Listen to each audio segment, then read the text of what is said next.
அனைவருக்கும் வணக்கம். வாழ்க வளமுடன். இன்றைக்கி நம்ம அந்த பார்க்க போகிற தலைப்பு அப்படின்னா, தையல் மிஷினை க்ளீன் பண்ணிவிட்டு மறுபடியும் நம்ம அந்த தையல் வேலையை ஆரம்பிக்கலாமா அப்படிங்கிறத பற்றி தான். எனக்கு ரொம்ப பிடிச்சிருக்கும். நான் எம்பிஏ படிச்சுட்டு ஒர்க் பண்ணிகிட்டு இருந்தேன். ஆஃப்டர் மேரேஜ் பாப்பா பிறந்த பிறகு என்னால் அதை கண்டினியூ பண்ண முடியல. காரணம், பாப்பா பார்த்துக்கிறதுக்கு யாரும் இல்லை. என்னோடய மாமனார் கல்யாணத்துக்கு முன்னாடியே இறந்துட்டாங்க. மாமியார் பாப்பா பிறந்து 1 மந்த்தில் இறந்துட்டாங்க. அந்த மாதிரி சுச்சுவேஷனில் நானும் என்னோடய கணவரும் சென்னையில் ஒர்க் பண்ணிகிட்ருந்தோம். அப்போ குழந்தைய பார்த்துக்கிறதுக்கு யாரும் இல்லைங்கிறதுனால நான் ஜாபை விட்டுட்டேன். அவள் பிறந்த பிறகு வேறு என்ன பண்ணலாம் அப்படின்னா, அவளுக்காக ஒரு 2 இயர்ஸ் நாங்கள் ஸ்பெண்ட் பண்ணேன். அப்புறம் அவள் கொஞ்சம் அப்படியே நடக்க ஆரம்பிக்கும்போது அவளை ப்ளே ஸ்கூலில் போட்டுட்டு நம்ம டைலரிங் கற்றுக்கலாமா அப்படின்னு சொல்லிட்டு ஒரு யோசனை. நாங்கள் கல்யாணம் பண்ண புதுசில் எங்கே இருந்தோம் அப்படின்னு பார்த்திங்கன்னா, அம்ச்சிக்கரையில் இருந்தோம். அம்ச்சிக்கரையிலேருந்து அண்ணா ஆர்ச் பக்கமாக. அதில் லட்சுமி அம்மாள் ஸ்ட்ரீட்டில் லிட்டில் மில்லேனியம்ங்கிற ஒரு ஸ்கூல் இருந்துச்சு. அது ஒன்லி ஃபார் ப்ளே ஸ்கூல் மட்டும்தான்.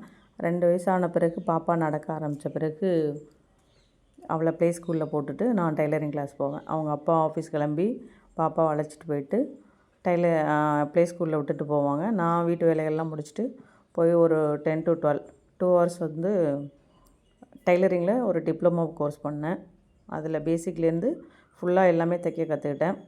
அதுக்கப்புறம் பார்த்திங்கன்னா ஆரி ஒர்க்கு ஒரு 2 மந்த் கிளாஸ் போனேன். அதுவும் முடிச்சுட்டு அங்கே சென்னையில் இருந்த வரைக்கும், கோயம்புத்தூரில் இருந்த வரைக்கும், சென்னையில் ஒரு 5 வருஷம் இருந்தோம். அப்புறம் கோயம்புத்தூர் 1 இயர் இடையில் மாறி போனோம் ஜாபுக்காக. அந்த டைமில் எல்லாம் அங்கெல்லாம் எல்லா கஸ்டமர்ஸும் நிறைய கொடுப்பாங்க. நிறைய நான் தைச்சும் கொடுத்துருக்கேன். எல்லாருக்கும் ஃபிட்டிங் ரொம்ப சூப்பராக இருக்கும் அப்படின்னு சொல்லிட்டு திரும்ப திரும்ப கொடுப்பாங்க. அந்த மாதிரி எனக்கு இருக்கிற ஃப்ரீ டைமில் நான் கொஞ்சம் ஒர்க் பண்ணி கொடுத்துட்டு இருந்தேன். அப்புறம் பார்த்திங்கன்னா ஒரு ஸ்டேஜில் அவளை ஸ்கூல் சேர்க்குற டைமில் அவங்களோட நைட் ஷிஃப்ட்டெல்லாம் பார்த்திங்கன்னா நாங்கள் ரொம்ப லோன்லியாகவும், பாப்பாவுக்கு உடம்பு முடியலன்னா கொஞ்சம் சிரமமாக இருந்துச்சு. அந்த ஸ்டேஜில் அவங்களுக்கு எங்களுக்கு டைம் ஸ்பெண்ட் பண்ண முடியல. ஸோ அதனால் அம்மா, அப்பா, அக்கா பொண்ணு எல்லாருமே ஊரில் இருந்ததுனால சரி இங்கே அவளையும் ஸ்கூல் சேர்த்துட்டு இவங்களையும் பார்த்துட்டு இங்கேயே இருக்கலாம் அப்படிங்கிற மாதிரி ஒரு ஐடியாலாம் இங்கே வந்துட்டோம். இங்கே வந்த பிறகு பார்த்திங்கன்னா நம்ம தைக்கிறத பார்த்தாலே ஏதோ பாவம் பண்ண மாதிரி, ஐயோ இவ்வளோ படிச்சுட்டு டைலரிங் பண்ணுறியா, இவ்வளோ படிச்சுட்டு டைலரிங் பண்ணுறியா அப்படின்னு கேட்பாங்க. அப்போது நம்மளுக்கு ரொம்ப மனசு கஷ்டமாக இருக்கும். எங்கே நம்ம தப்பான வேலை செய்கிறோமோ படிச்சுட்டு அப்படிங்கிற மாதிரி. அதனாலேயே நான் நிறைய தைக்கிறது குறைச்சிட்டேன். 1 2வது அப்புறம் ஒரு இடம் வாங்கி வீடு கட்டினோம். அதுக்கு ஒரு 2 இயர்ஸ். அப்புறம் எம்பிஏ யோகா படித்தேங்கிறத விட யோகா ஃபார் ஹியூமன் எக்ஸலன்ஸ் சொல்லிட்டு அதுக்காக ஒரு 2 இயர்ஸ் ப்ரோக்ராம் பண்ணேன். வீடு கட்டிகிட்டு இருக்கும்போதே. வீடு இன்ஜினியரிங் கான்ட்ராக்ட் கிடையாது. நானே ஓனாக மெட்டீரியல் சோர்ஸ் பண்ணிவிட்டு லேபர் மட்டும் வர சொல்லி டெய்லி வேஜஸில் அவங்களுக்கு சேலரி கொடுத்து அந்த மாதிரி ஒர்க் பண்ணிகிட்டு இருந்தோம். அந்த மாதிரி டைம்லேயும் இந்த மிஷினை நான் தைக்கிறதுக்கான சூழ்நிலை இல்லை. அப்புறம் பார்த்திங்கன்னா அந்த வேலைகள்லாம் முடிஞ்சிடுச்சு. இப்போ பாப்பாவும் 9th ஸ்டாண்டர்ட் போக ஆரம்பிச்சிட்டா. கொஞ்சம் எனக்கு ஃப்ரீயாக இருக்கிற மாதிரி ஒரு ஃபீல். திரும்ப அந்த மிஷினை எடுத்து தொடச்சி இடையில என்னென்னா எனக்கு தேவையான அந்த ட்ரெஸ் எல்லாம் அப்பப்போ எனக்கு எப்போ தேவையோ, நான் ரொம்ப சாரீ கட்டுறதில்ல. அதனால் ரெகுலர் எனக்கு ப்ளவுஸ் தைக்கிற வேலை அதில் இருக்காது. ஏதாவது ஃபங்க்ஷன் அந்த டைமில் கட்டுறோம் அப்படின்னா அந்த டைமுக்கு எனக்கு தேவைப்படும் பொழுது நான் தைச்சிப்பேன். அதர்வைஸ் பார்த்திங்கன்னா மோஸ்ட்லி நான் சுடிதார் யூஸ் பண்ணுறதுனால அது எப்போ தேவையோ அதையும் தைச்சிவேன். அந்த மிஷின் அப்படியே தான் இருந்துச்சு. ஆனால் நிறைய பேருக்கு தைச்சி கொடுப்பேன், எல்லாருக்குமே கரெக்டாக இருக்குது அப்படின்னு சொல்லுவாங்க. இதில் என்னென்னா அவங்கெல்லாம் ஒரு டைமும் பார்க்குறப்போ, இவ்வளோ படிச்சுட்டு இது தைக்கிறியா, இவ்வளோ படிச்சுட்டு தையல் தான் தைக்கிறியா அப்படின்னு கேட்குறப்போ நம்ம ஏதோ தப்பாக பண்ணுறோமோ அப்படிங்கிற மாதிரி இருந்துச்சு. இப்போ சொல்லப்போனால் பாப்பா ஸ்கூல் போன பிறகு ரொம்ப டைம் இருக்குது. அதனால் திரும்பவும் அந்த மிஷினெல்லாம் எடுத்து தூசி தட்டி தொடச்சிட்டு நம்ம வேலையை ஆரம்பிக்கலாம் அப்படின்னு சொல்லிட்டு லீவில் ஊருக்கு போயிருந்தோம். ரொம்ப டஸ்ட் ஆகிடுச்சு. திரும்ப இப்போ எல்லாத்தையும் எண்ணெயெல்லாம் போட்டு சுத்தம் பண்ணி கிளியர் பண்ணி வச்சுருக்கேன். என்னோடய ட்ரெஸ்ஸே நிறைய இருக்குது, ப்ளவுஸ் அந்த மாதிரியெல்லாம்.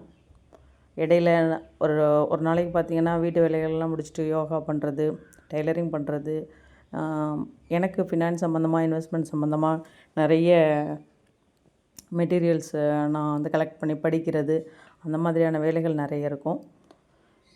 அப்படி பண்ணுறப்போ எனக்கு ரொம்ப டைம் இருக்கிறதில்ல இதில் ஃபுல் டைமாக உட்காந்து. பட் ஆனால் இனிமேல் அது ரெகுலராக, ஏன்னா நிறைய நான் கற்றுக்கிட்ட விஷயங்கள் எல்லாம் மறந்து போச்சு. டைலரிங்கில் பார்த்திங்கன்னா பேசிக்லேருந்து எல்லாமே தெரியும். சாதா ப்ளவுஸ், லைனிங் ப்ளவுஸ், அப்புறம் கட்டோரி ப்ளவுஸ் சொல்லுவோம். அது மாதிரி டிசைனிங் ப்ளவுஸ், ஆரி ஒர்க் வச்சு தைக்கிறது, அந்த ஃபங்க்ஷன் வியர்ஸு எல்லாமே தெரியும். இதில் வந்து நான் அந்த மாதிரி கொஞ்சம் மற்றவங்க கேட்குறாங்கங்கிறதுக்காக நான் அந்த வேலையை கொஞ்சம் ஸ்கிப் பண்ணதுனால என்னாச்சுன்னா, திரும்ப அதெல்லாம் எனக்கு டச் விட்டு போகிற மாதிரியான ஒரு ஃபீல் ஆகிடுச்சு. ஸோ அதனால் இல்லை, இது நம்மளோட ஹாபி, நம்மளோட இன்ட்ரெஸ்ட். ஸோ நம்மளுக்கு தெரிஞ்சதை தைக்கலாம். இது நான் தைக்கும் பொழுது மற்றவங்களுக்கும் இது யூஸ்ஃபுல்லாக இருக்கணும் அப்படிங்கிறதுக்காக இதை சேனல்லையும் போஸ்ட் பண்ணலாம் அப்படின்னு சொல்லிட்டு ஆரம்பிச்சிருக்கேன். ஸோ என்னோடது பார்த்திங்கன்னா, என்னோடய சேனலில் இனிமேல் பார்த்திங்கன்னா ரெகுலராகவே டைலரிங் வரும், லைவில் யோகா வரும், ப்ளஸ் ஷேர் மார்க்கெட் சம்மந்தமான நான் படித்து என்னோடய லைஃப்பில் நான் இம்ப்ளிமெண்ட் பண்ணிகிட்ருக்க இன்வெஸ்டிங்ஸ் பற்றியும் வரும். உங்களுக்கு விருப்பம் இருந்தால் நீங்கள் அந்த சேனலை பார்க்கலாம். இந்த மாதிரி வீடியோஸ் நான் மெயினாக போடணும்னு நினச்சி போடுறதுக்கு காரணம் என்னென்னா, நான் அந்த சேனல் ஆரம்பித்தது ஒரு 6 மந்த்து முன்னாடி தான். ஆனால் அதை என்னால் ரெகுலராக கண்டினியூ பண்ண முடியல.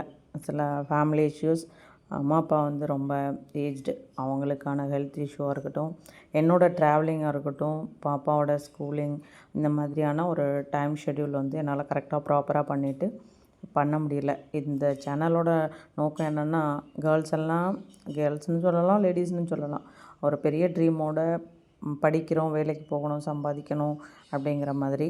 பட் ஆஃப்டர் மேரேஜ் அது ரொம்ப கொஷின் மார்க் ஆகிடுது. நிறைய பேர் அதை கண்டினியூ பண்ண முடியறதில்ல. அந்த மாதிரி டைமில் மணி சேவிங்ஸ் பற்றியும் இன்வெஸ்ட்மெண்ட் பற்றியும் நம்ம நிறைய தெரிஞ்சுக்கணும், நிறைய படிக்கணும். இது போல் டைலரிங் பற்றியும் கற்றுக்கலாம், ஹெல்த்துக்கு யோகா கற்றுக்கலாம். தேங்க்ஸ் ஃபார் வாட்சிங்.